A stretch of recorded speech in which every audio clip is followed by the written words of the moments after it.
What's going on, guys? Oh my Godzilla, back here with another Godzilla figure review. Guys, today we are taking a look at, from Playmates, Godzilla Terrestris from Godzilla Singular Point. This is a really cool one. Let's jump right in.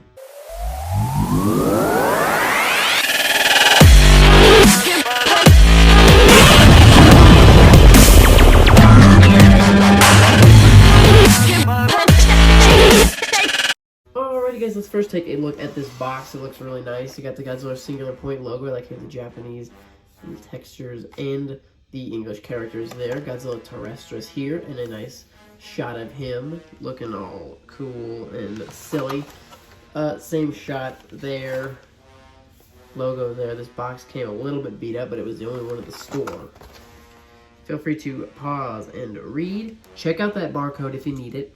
Guys, take a screenshot of this, bring it into your targets. See if you can score one of these for yourself. Here is the blurb at the top of the box. Feel free to pause again. And then you have a large picture of the figure on the back with some logos and the usual blah blah blah on the back. So there's the back of the entire packaging, guys. Let's go ahead and bust this guy out. We'll put him together and we'll get the review started.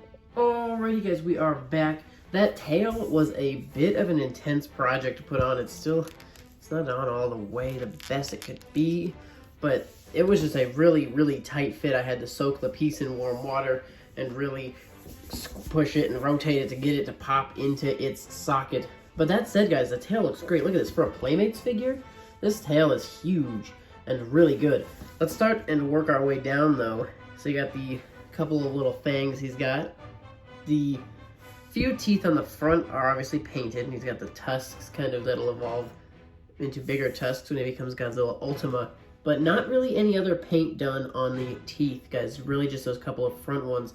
All of these colored notches in here should be kind of teeth colored, but they decided not to do that, and even the rows underneath and on the top, nothing is painted. But that said, the face looks really good. Obviously he's got kind of a creepy little weird look anyways, but considering it's a fairly accurate sculpt, considering this is close to what Godzilla Terrestris would look like anyways.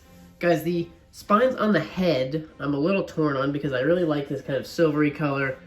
And then we kind of have a different color on here, but I do think that's fairly accurate actually. I think these spines were a little duller than the actual big spines, so that's not too bad actually.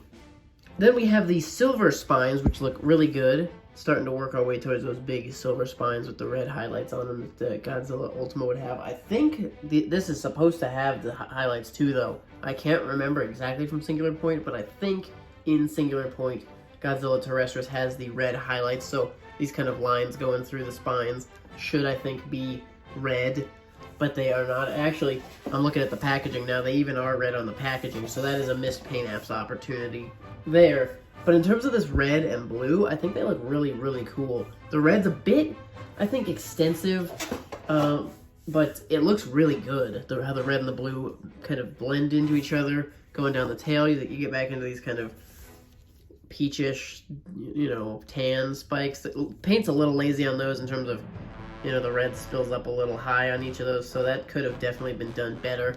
Like I said, guys, this is the tail seam, where the tail came separated in the box, and my goodness, it was a tough one to get on there. Took me a minute. And then the paint on the end of the tail gets a little lazy. The red fade out just kind of stops. The spine coloration just stops.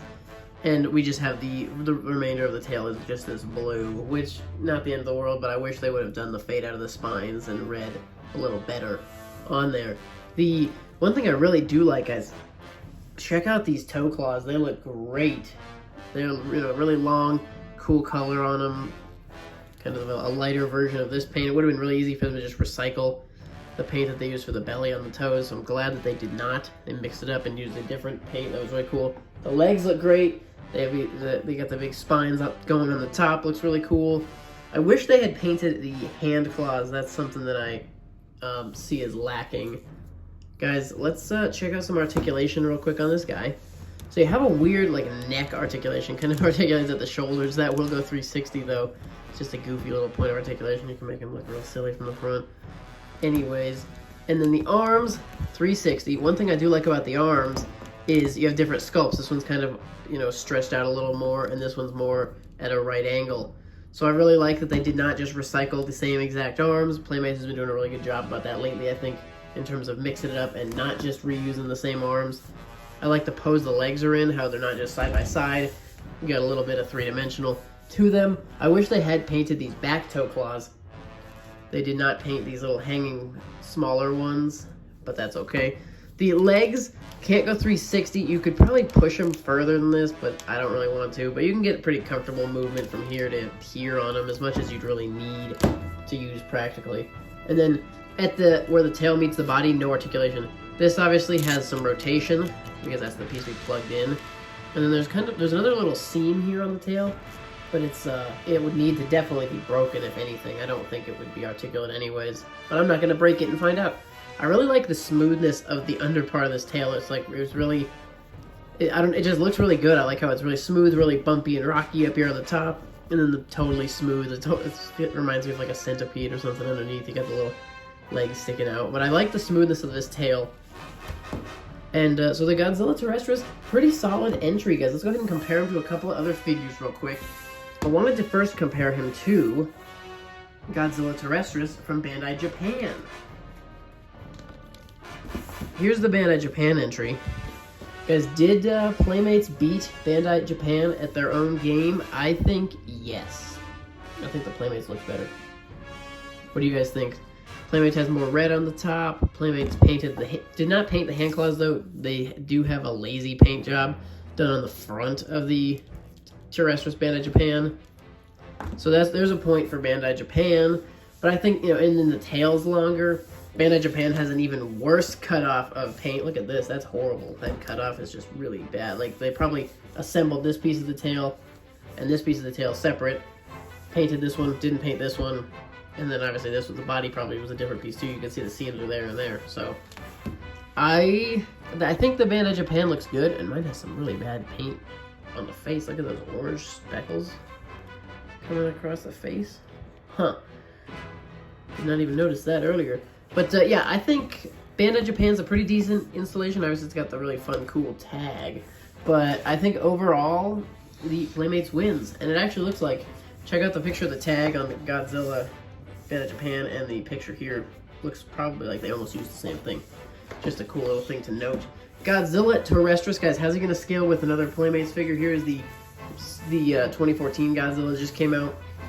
Obviously, Godzilla Ultima is way smaller anyways, but this Terrestris is going to scale pretty decent if you just want to have him, you know, fighting or standing next to your 6-inch standards. He'll look just fine doing so. So there's your Bandai, or your Playmates. Sorry, that's the 2014 Godzilla that just came out. Last one I wanted to grab to scale up against is the big boy himself, SH Monster Arts Ultima. Just wanted to give you guys a look at what that sizing comparison would look like. Obviously, Ultima's got the humongous tail. But like I said, this guy does have a really large tail as well. Guys, I wanted to bust out the ruler, take a quick peek. At the head, he's going to stand just over 4. At the spines, he's standing about 5.5. And then lengthwise, guys, big boy. From the back of the tail down to the nose, he's almost a full foot. So obviously, if that tail was stretched, he'd be very, very long, probably 1.5 feet.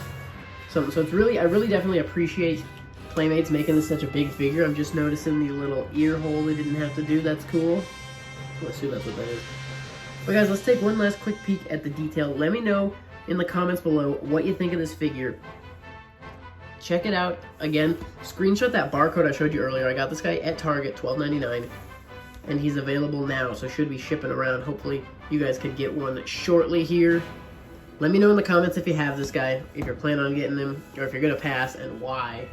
Guys, thank you so much for watching. Stay tuned for more, and we'll see you in the next one.